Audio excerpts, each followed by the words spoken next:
হযরত মুসা আলাইহিস সালাম একদিন আল্লাহর কাছে বলতেছিলেন, হে আল্লাহ, আপনার সৃষ্টি তো অনেক মাখলুক। এই মাখলুকগুলার কাছে আপনি কিভাবে রিজিককে পৌঁছান আমি দেখব। তো আল্লাহ তাআলা মুসা আলাইহিস সালামকে বললেন যে, হে মুসা, তুমি তোমার হাতের লাঠিটা দিয়ে তোমার সামনে যে বড় পাথরটা আছে এই পাথরটার মধ্যে বাড়ি দাও। তো হযরত মুসা আলাইহিস সালাম তার হাতিয়ার লাঠিটা দিয়ে পাথরে আঘাত করলো। তো পাথরের একটা অংশ ভেঙে গেল। তো আল্লাহ তাআলা বলল, তুমি আবার বাড়ি দাও। তো মুসা আলাইহিস সালাম আবার বাড়ি দিল। তো আরেকটা অংশ ভেঙে গেল। তো মুসা আলাইহিস সালামকে আল্লাহ তাআলা বললেন, আবার বাড়ি দাও। তারপর মুসা আলাইহিস সালাম আবার বাড়ি দিলেন। তো পাথরের আরেকটা অংশ ভেঙে গেল।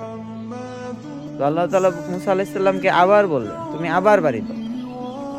তো এরপর পাথরের আরেকটা অংশ ভেঙে গেল। তো ৪ বারে ৪ টা অংশ ভেঙে যাওয়ার পরে তো মুসা আলাইহিস সালামকে আল্লাহ তাআলা বলতেছে যে, দেখো এখানে কি দেখা যায়। তো মুসা আলাইহিস সালাম দেখলো যে পাথরের ভাঙা অংশের মাঝে পাথরের উপরে একটা ছোট পোকা, আর মানে পোকাটার হাতে একটা সবুজ ঘাস সে খাইতেছে। তো মুসা আলাইহিস সালামকে আল্লাহ তাআলা বললেন যে, বল, তুমি একটু দেখো সেই পোকাটা তোমার কানে কানে কি বলে, তুমি পোকাটার সামনে তোমার কানটা নিয়ে যাও। তো মুসা আলাইহিস সালাম সেই পোকাটার কাছে কানটা নিয়ে গেলেন। আর সেই পোকা বলতেছিলেন, আমার আল্লাহ তাআলা আমাকে সবসময় দেখেন, আমার আল্লাহ কখনো আমাকে একা ছাড়েননি। সুবহানাল্লাহ।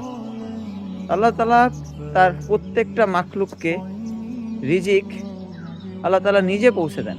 কারণ রিজিক হচ্ছে প্রত্যেকটা মানুষের ফিক্সড আর বরাদ্দ করা। মৃত্যু যেরকম মানুষকে তালাশ করে, তদ্রূপ রিজিক মানুষকে তালাশ করে।